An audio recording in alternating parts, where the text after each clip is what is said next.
விவசாய குறிப்பு சேனலில் பனை மரத்தை பற்றி பார்க்க போறோம். தமிழ்நாட்டோட பனை மரம். பனை மரம் அதிகமாக இருந்தால் நிலத்தடி நீர் அதிகமாகிறது. பனை ஓலை, பாய், கூரைகள், கூடை பயன்படுகிறது. நொங்கு, கருப்பட்டி, பதநீர், பனங்கற்கண்டு, பனைமரம், பனக்கல்லு பயன்படுகிறது. பனைத்தண்டு, உலக்கை, மரவேலசாமாய் பயன்படுகிறது.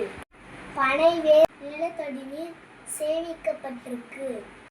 பனை மரத்தை பாதுகாப்போம், விவசாயத்தை பாதுகாப்போம். பயனுள்ள வீடியோ விவசாய குறிப்பு சேனல் லைக் பண்ணுங்க, கமெண்ட் பண்ணுங்க, சப்ஸ்கிரைப் பண்ணுங்க.